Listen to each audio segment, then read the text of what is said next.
Hello, can you hear me, Uncle? hốt ได้ยินแล้วนะพี่มวด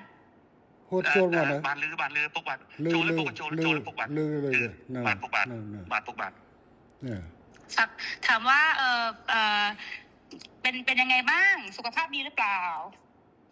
គាត់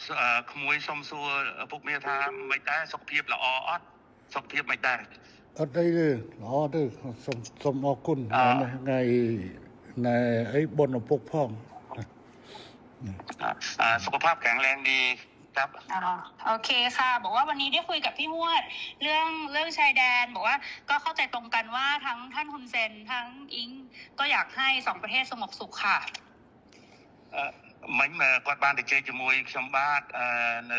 សន្តាគារហើយបានឯកភាពគ្នាដោយអ្វីដែលពុកបានប្រាប់ថាចង់បានសន្តិភាពស្ថិរភាពប្រទេសទាំងពីរពុកបាទบอกว่าไม่อยากให้อังโคไปฟังคนที่เป็นฝั่งตรงข้ามกับเราเพราะว่าพอไปฟังฝั่งตรงข้ามอย่างพวกแม่ทัพภาค2เนี่ยค่ะเป็นคนของฝั่งตรงข้ามหมดเลยซึ่งพอไปฟังนั้นเสร็จก็ไม่อยากให้ท่านรู้สึกไม่ชอบใจหรือโกรธเพราะจริงๆแล้วไม่ใช่ความตั้งใจของเราเลยค่ะគាត់ថាសូមអនុញ្ញាតពីពុកថាពុកកុំឲ្យស្ដាប់សម្ដីមេតបភូមិភាគ2ហ្នឹងក៏វាជាអ្នកដែលប្រឆាំងជាមួយនឹងរដ្ឋាភិបាលថៃដែរវាជាសត្រូវដែរដល់ពុកស្ដាប់វាហើយអញ្ចឹងទៅអាចធ្វើឲ្យអារម្មណ៍ពុកខឹងបាទ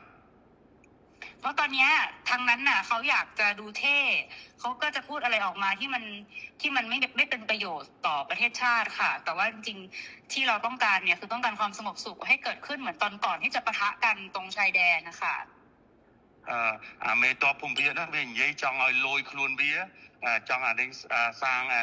ង rating មកវាហើយទៅធ្វើឲ្យប៉ះពាល់ដល់តំណែងប្រទេសទាំងពីរយ៉ាងធ្ងន់ធ្ងរពុកបាទដែលយើងចង់យើងប្រទេសទាំងពីរគឺចង់បានស្ថិរភាពនិងសន្តិភាពដូចអ្វីមុនព្រឹត្តិការណ៍កើតឡើងពុកបាទบอกว่าให้ท่านฮุนเซน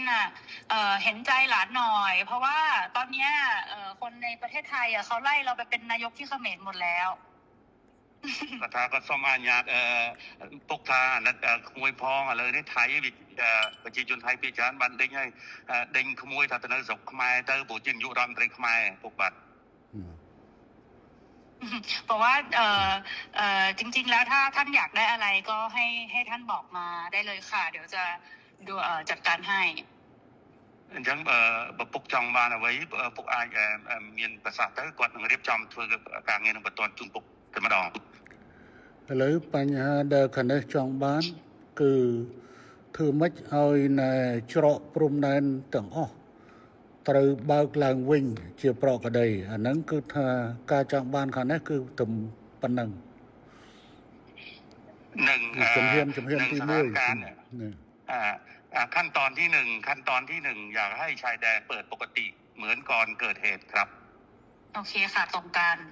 ព្រោះបញ្ហាហ្នឹងដូចគ្នាយល់ដូចគ្នាបញ្ហានេះគឺខាងកម្ពុជាជាអ្នកដើរក្រោយទេតើតែខាងថៃបិទថាដែងដកយកបំរាមអាដែងបិទព្រំដែនបិទច្រកព្រំដែននេះចេញជាមុនបានកម្ពុជាចាប់ផ្ដើមអនុវត្តតាមក្រោយจริงๆเหตุการณ์เรื่องปิดชายแดนเนี่ยฝ่ายไทยเป็นคนเริ่มก่อนฉะนั้นถ้า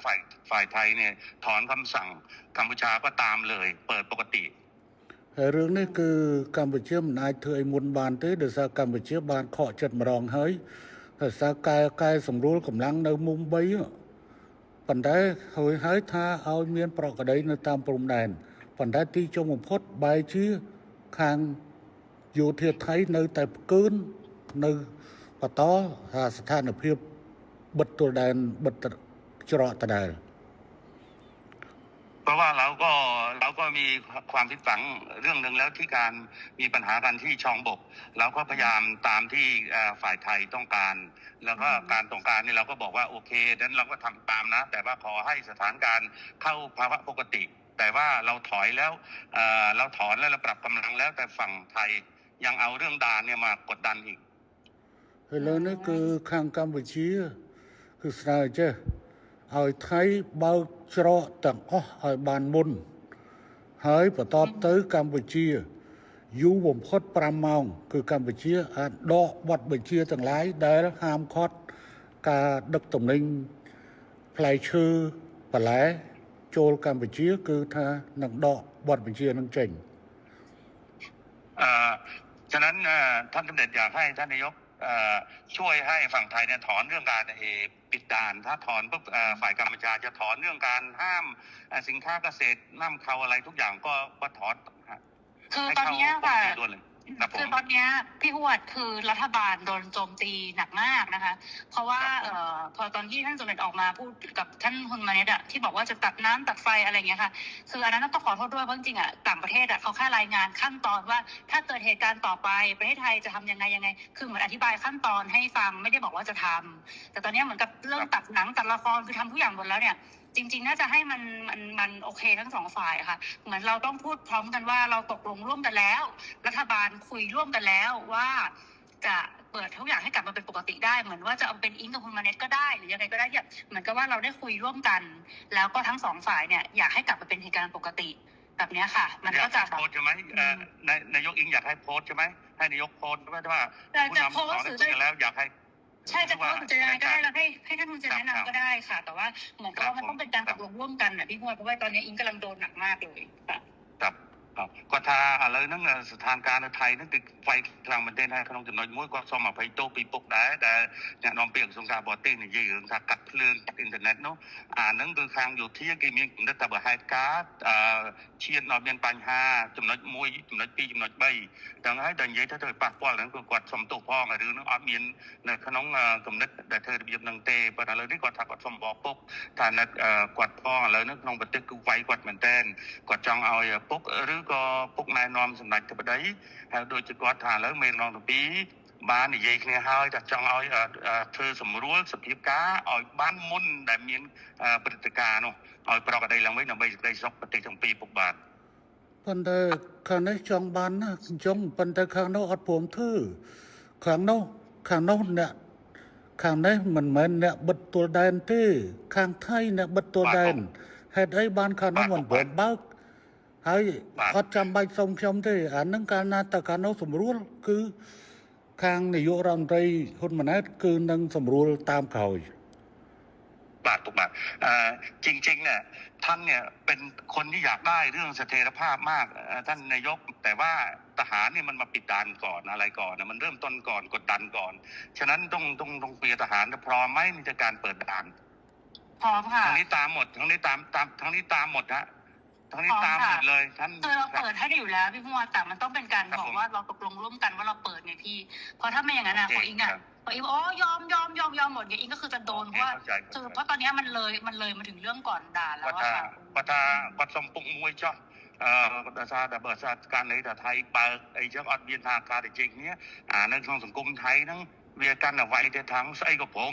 เข้ามาโดยไปกับบีเจก็ไงก็จังทำยันถ่าหรือเมนั่งจับเดิมอยู่ที่ให้ยิงให้เปิดให้คงนู้นได้ปุ๊กเปย์เด็กจำนำมือรำแต่การบีเจภาษาปุ๊กไอ้เบียบมวยอิงกดทางกดจองตัวดำที่ท้าติเจหาจึงกุ๊กติเจติดเต๋อให้ปลอกกระไดไปดอยไปแต่ดำพุ่มท้ามติดจริงครับអត់ទេខាងនេះអត់ចរចាទេខាងនោះអ្នកផ្ដើមខាងនោះអ្នកបង្កើតបញ្ហាហើយមកឲ្យចង់លើកចង់មុខលើកមាត់ខ្លួនឯងហើយដើម្បីឲ្យតម្លាក់ឲ្យខាងនេះអត់បានទេអត់ចរចាទេរឿងហ្នឹងគឺខាងនោះត្រូវធ្វើមុនតែម្ដងគឺខាងនេះអត់ចរចាទេប៉ុន្តែខាងនេះសន្យាថាខាងនោះអនុវត្តដកបទបញ្ជាក្នុងការបិទទួលដែនហើយគឺខាងនេះយ៉ាងយូរ5ម៉ោងក្រោយខ្ញុំធានាកាត់ក្បាលខ្ញុំគាត់ចោលណាบาทอย่างนี้นายกท่านนายกเองว่าท่านเนี่ยไม่อยากมีว่าการเจรจาเรื่องปิดด่านเพราะว่าไอ้ปิดด่านว่าทหารมันเริ่มก่อนทางที่มาหลอกเราให้เราเนี่ยปรับกำลังแล้วบอกว่าสถานการณ์ต้องเข้าปกติปุ๊บตอนที่ปรับกำลังนี่ชองบกเนี่ยคุยกันเรียบร้อยบอกว่าถ้าปรับตรงนี้เสร็จเรียบร้อยนะทุกอย่างต้องจบทหารครับจบครับแต่ไม่จบเนี่ยปิดด่านก่อนอันนี้เหมือนตบหน้าอันนี้ขอให้ท่านนายกพิจารณาด้วยเรื่องเนี้ยខ្ញុំយល់ខ្ញុំអាណិតប៉ុន្តែខ្ញុំមិនអាចយកផលប្រយោជន៍ជាតិរបស់ខ្ញុំទៅដោះដូរជាមួយនឹងការរាប់អានគ្នាបានទេព្រោះនេះគឺជាមុខមាត់របស់ប្រទេសកម្ពុជារឿងស្អីដែលត្រូវឲ្យប្រទេសកម្ពុជាទៅចរចាដើម្បីបើកច្រកព្រោះខ្លួនឯងអ្នកបិទខ្លួនឯងត្រូវធ្វើខ្លួនឯងទៅ เพราะว่าท่านเนี่ยเป็นลูกผู้ชายท่านคำไหนคำนั้นอ่ะเพราะว่าฝ่ายไทยเป็นคนเริ่มต้นก่อนและหลอกเรา แล้วก็ทางกัมพูชาเนี่ยเราก็โดนหนักเหมือนกันเราก็มีมวลชนเราก็โดนหนักเหมือนกันฉะนั้นถ้าฝ่ายไทยเนี่ยเริ่มแล้วไม่เกิน5 ชั่วโมงท่านี้ทุกอย่างก็เข้าปกติเลยเข้าปกติ ហើយពូសូមប្រាប់ទៅក្មួយឲ្យបានច្បាស់ខាងនេះត្រៀមមកជំហានទៀតស្អែកហ្នឹងបើសិនជាមិនអាចនេះបានទេស្អែកហ្នឹងគឺថាកម្ពុជានឹងដាក់មកជំហានទៀតគឺថាបិទការនាំផ្លែឈើនិងបន្លែតាមព្រំដែនកម្ពុជាថៃទាំងអស់កំពុងតែត្រៀមអនុវត្តនៅស្អែក หลานที่รักเนี่ยอาบอกได้เลยถ้าเราไม่มีคำสัญญาเรื่องปรับกำลังแล้วทุกอย่างปกติแต่ว่าทหารไทยไม่ยอมเปิดด่านพวกนี้ทั้งนี้ก็มีการห้ามเรื่องการส่งออกเกษตรทั่วชายแดนเลย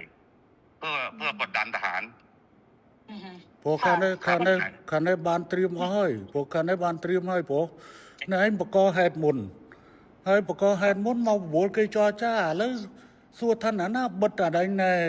បិទអដែងណែច្រកព្រំដែនគឺទៅយោធាថៃ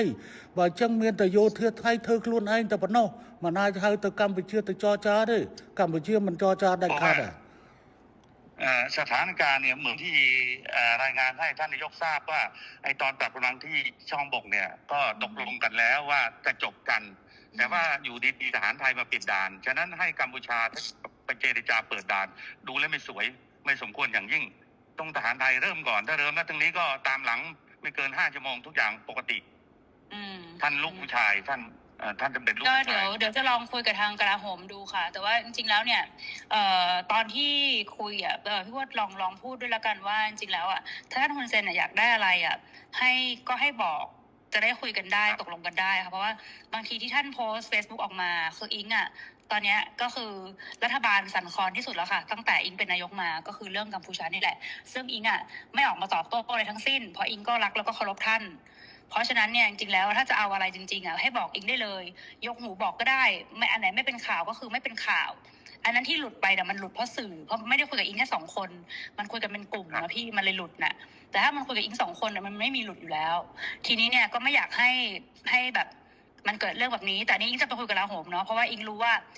ถ้าสมมติว่าเขาพูดว่าของไทยปิดก่อนอะไรเงี้ยเดี๋ยวเราก็จะไปคุยกับกลาโหมว่ายังไงแต่ถ้ามันเวิร์กไงก็เดี๋ยวจะส่งบอกพี่ฮวดว่ามันได้เรียบร้อยไหมนะคะเพราะจริงๆเนี่ยคนมันไม่หวังดีกับเราทั้งคู่มันก็แบบมันก็ดูแบบเหมือนเรากับเขาก็คือทะเลาะกันเองทำให้แบบเหมือนจริงๆแล้วต้องให้คนรุ่นใหม่มันต้องไม่มีสงครามพี่คนรุ่นใหม่มีสงครามไปมันก็เสียครับทั้งที่ลูกทั้งรุ่นมาเนี่ยด้วยก็เป็นคนรุ่นใหม่เนาะครับ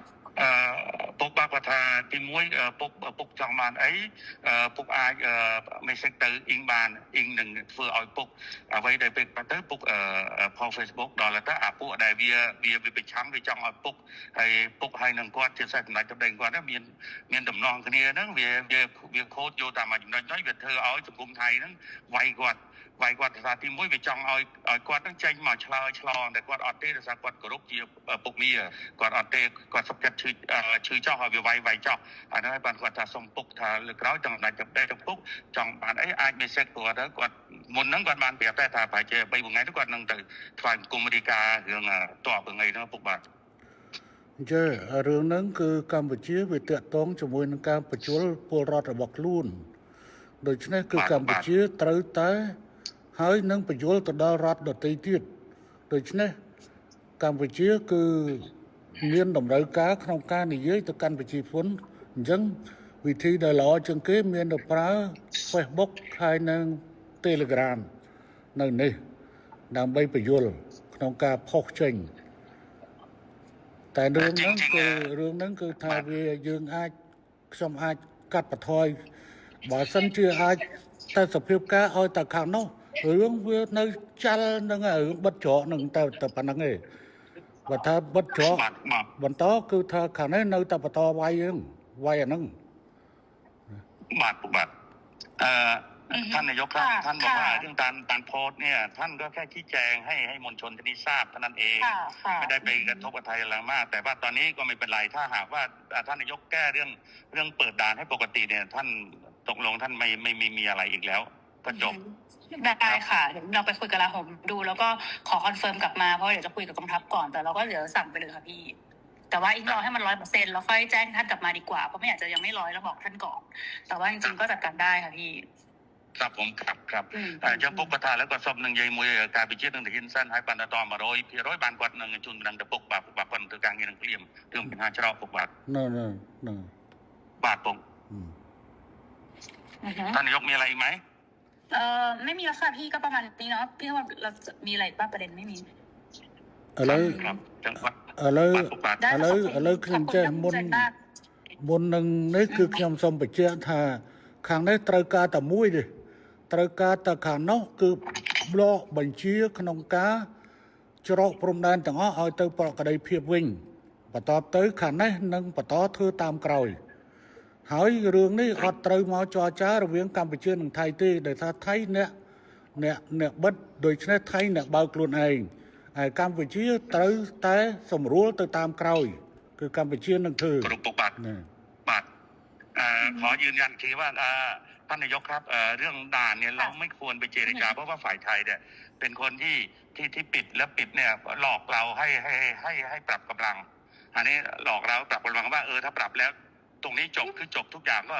เข้าภาวะปกติ แต่ว่าอยู่ดีๆทหารไทยมาปิดด่านฉะนั้นทหารไทยเนี่ยก็ต้องยกเลิกการปิดด่านถ้าปิดปั๊บเขมรก็ตามหลังเลยก็ตามที่เดิม